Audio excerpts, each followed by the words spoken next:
Okay, so here's a key area where we need to make sure that we work with our children and we start early. We need to teach them good values early. And I gave a couple examples up here of organizations that teach good values because it's kind of a nice way to think about it.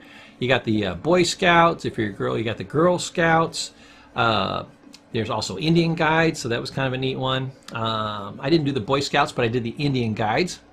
They always give you Indian names, so that's kind of a fun thing. I was Running Bear, who runs swift and sure through forest. My dad was Sleeping Bear, who sleeps through entire Indian Guides meeting.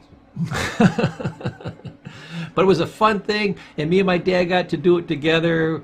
You know, we made little canoes out of birch wood and drums and fun things like that, and I got to wear my little Indian Guide outfit, and it was fun, and we did that for a couple of years, and it was just a fun little thing to do. But I like these organizations because they teach good, solid American values, good, solid human values, period, about being good and kind and loyal and faithful and all those types of things, being considerate. So this is a good way to lock things in so that you can teach them good values, but you're not teaching it to them. So the values that you want them to get, because remember, like I said, sometimes it was hard for me to do therapy with my family. Sometimes there's certain things that are better coming from outside sources. It will supplement and validate what you're doing. That's perfect. Just like, why do you have your kids take sports? There's certain things that sports analogies teach them, but also things that the coach will tell them and the teammates will tell them and the experience will tell them that matches up with your life lessons that you're trying to teach them and will support you as a parent.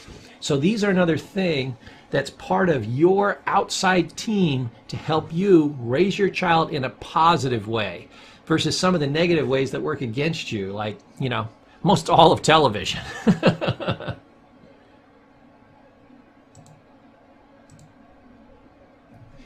So what are some of the good values that we need to teach them?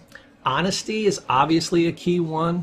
If you can't be honest, people won't respect you, they won't trust you, they won't like you. So it's not that you want them to be honest because, well, it may be because it's a religious thing, but because you're worried about them lying to you, you want them to be honest so they can be accepted in life. 2, problem solving. We talked quite a bit about that, not just being able to solve problems, but critical thinking, also ethical thinking as you're solving problems. Trust, hard work, humor, commitment. These are all things that make for a strong individual, especially the trust. The trust one, if people can't trust you, you succeed in life to direct proportion to how many people know you, like you, and trust you. So likability and trust are the 2 biggest things. Hard work, if you take a good plan and you work it hard as opposed to just working hard, don't teach them that hard work is the best thing in the whole world. Teach them that it's important to work hard with a good plan. It's important to also multiply your work. It's important to work hard so that later you don't have to work hard. Hard work is something that you also want to ultimately get away from. You do hard work to prime the pump. Then you want to work smart, not hard. So teaching the transition in these things as well. Humor is one that people often forget. You want people to be able to, your child to be able to laugh things off, to take things with good humor, to use humor as a stress reduction technique, to just enjoy life. You know, the Buddhists love humor. They think life is about change, paradox, and humor. So humor is one of the major components of life. It's not just about thinking things are funny and this or that. It's so much more than that. It's about having a sense of humor in life.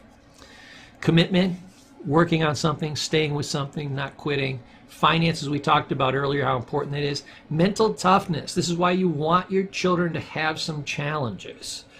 This is an area that I ran into problems with.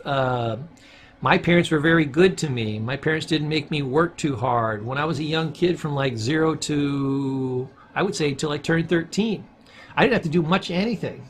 You know, I got my allowance and I think I took the rubbish out once a week. I was done in like 15 minutes. Boom. No hard labor. Now my cousins, they had to work in the meat store. They grew up, they already had their store. We didn't get my store until I was 13. That's when I learned mental toughness. They were there working 40-hour shifts since they were, you know, old enough to hold a meat cleaver, you know, or wait on a customer or wrap a piece of fish. They were almost like my dad on the farm. They learned mental toughness. I had none. I was a wuss, you know. I couldn't handle anything. Somebody gave me a dirty look, I'd crack like a piece of straw, like a twig. So I learned mental toughness two ways. Later we got the store and I learned to work hard and work long and to work with difficult customers and those types of things. That was one form of mental toughness.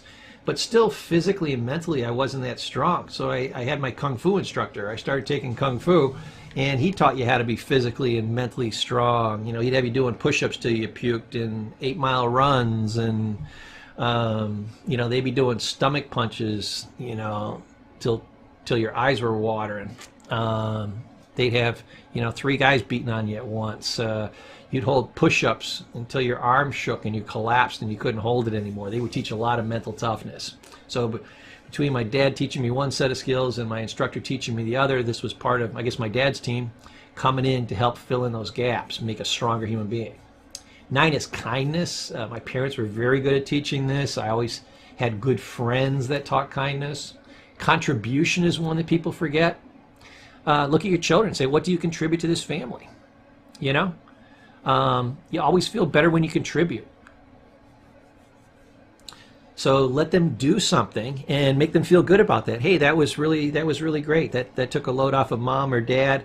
This is part of your contribution to the family. When I worked at the store, my parents paid me very little. Oh my God, this was like early 1980s, late 1970s. I'm working in the store. I think I started at $1 a week, and then I worked my way up to $5 a week. I would work 40 to 52 hours a week, I think. And then I go home and I do some chores. So it really helps you to learn about contribution.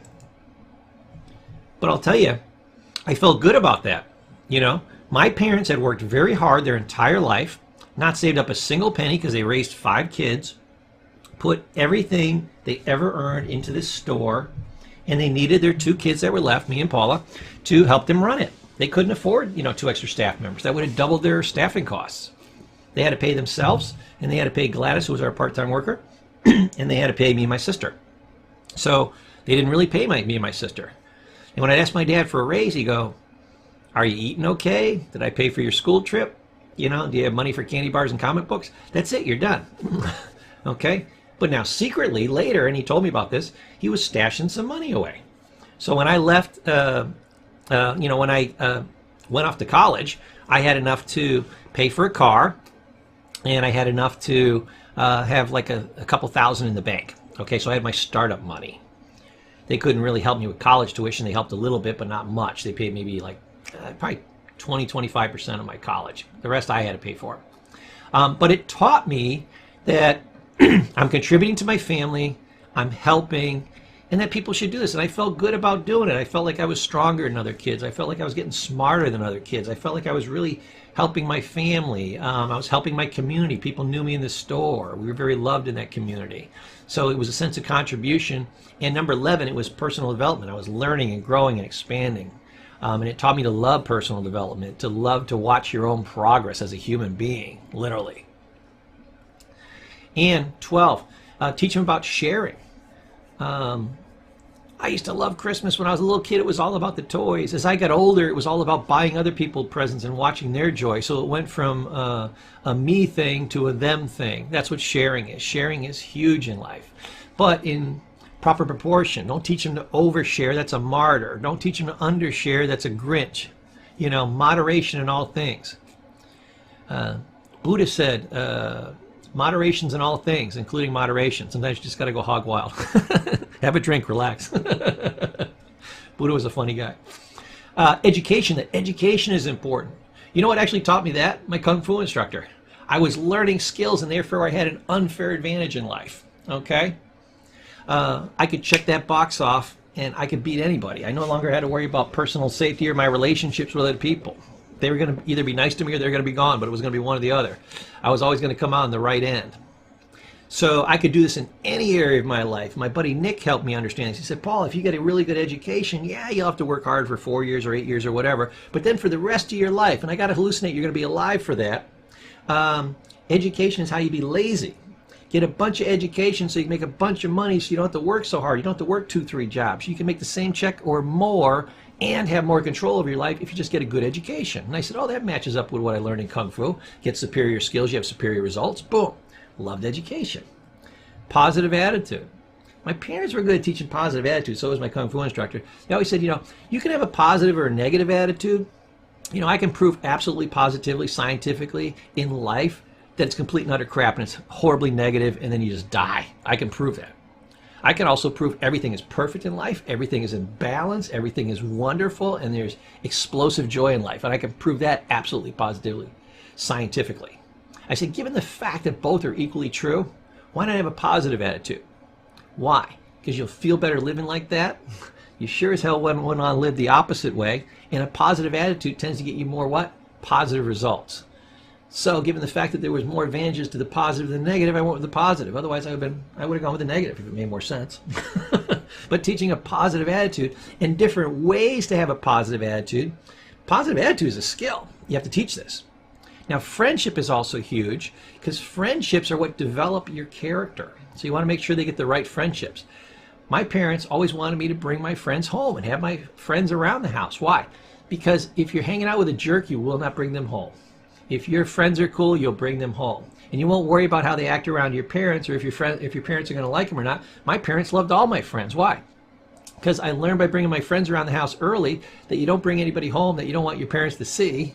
And you only hang out with good people, and then your parents will love them. I never had any issues between my parents and any friends I ever had because I learned to hang out with good people. And good people that I was hanging around with taught me to only hang out with who? Good people. So it was positive peer pressure. If my friends ever started seeing me hang out with a jerk, they would have done an intervention. Okay? 16, good table manners. Just social skills and kindnesses and those types of things. The good values to provide them, but provide them early and often and make sure that you are praising all these things. What you praise, people repeat. What you sanction, people stop doing. So always with the praise.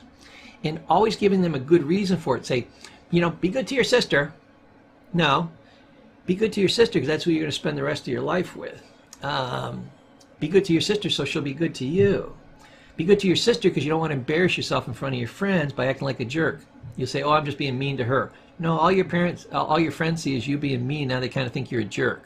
Even though we secretly know your sister's a jerk, be nice to her even though she's a jerk to you so your friends won't think you're a jerk, okay? Kindness, okay? There's a lot of levels to these skills that you're not even thinking about. So I'm telling you these things and you're thinking, oh, I know that. No, you don't know that. You have to know it at all levels, and then you have to teach it to your child at multiple levels. There's no one thing and, honesty. Honesty is when you never lie. No, that's not all there is to honesty. It's deeper than that. So teaching the deeper meanings.